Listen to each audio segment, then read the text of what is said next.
As World Cup fever heats up, early show contributor Katie Lee is here to make some traditional dishes from South Africa. Good morning. Good morning, Harry. I've been there. You've been there. I have. There's some certain things that people should know are great things to eat that come from down there. Great cuisine from South Africa. When I went there, I loved everything that I ate. So I brought you 3 of my favorite things that people who are going to World Cup will probably be eating, and you can make them at home if you're watching the game. I love it, love it. So the first thing we're going to start with is really the official dish of South Africa. It's called bobotie, and this is like a curried meatloaf. And I love meatloaf. I call it man loaf because men just fall in love with you when you make it. So we'll see how you like it. Okay. I've got some onions going here, just sauteing them in a little oil with some bay leaf, and I'm adding Granny Smith apple.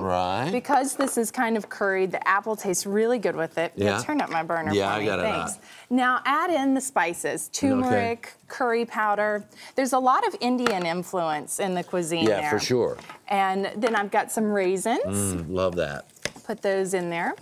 And parsley. Got it. So we'll just get this all stirred together. It already smells delicious. Yeah, it does. And I've got a couple pounds of ground beef there. But you could also use ground lamb, and that would be really delicious. I'm going to pull out my bay leaves. And we're going to just add this to the meat. Into here? Yeah. Okay. So you want to help me? You want to I got spoon that in there? That's a little heavy for me. You got it? Yep, no worries.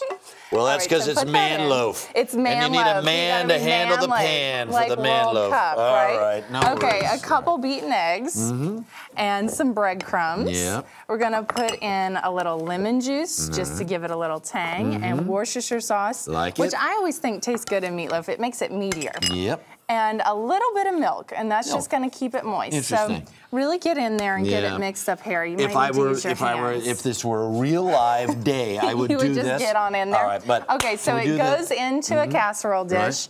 It's going to be in the oven for an hour. Pull one out. And the thing that makes this a lot different from American meatloaf, I would normally put ketchup on top, but they do like a custard mixture.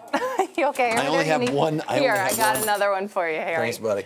So you make a custard of milk and egg, and about an hour into it, you put that on top and let it cook about 15 more minutes. So grab a fork over there. Try a bite of it. You can smell how good it smells. It's got that nice, savory, sweet thing. Okay, I'm going to move on down here. Yeah, you start. I'm going to start on our shrimp. This is prawns piri-piri. In Cape Town, there's a lot of great seafood because it's a commercial fishing port.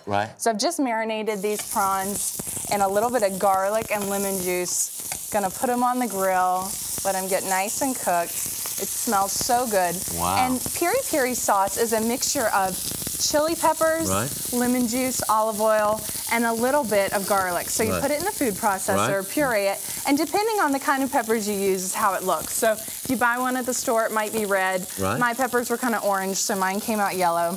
Just a little drizzle onto the shrimp. This is so good and spicy. They put this on everything.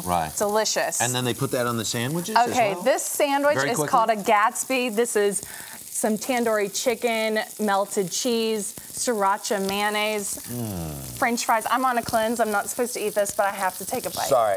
And oh, by the way, this custard around the meatloaf, I mean, just what a great finish. What a great finish. You're gonna die. That's rocking. That's rocking. All right, Katie Lee, thank you. A lot happens early on The Early Show, weekday mornings on CBS.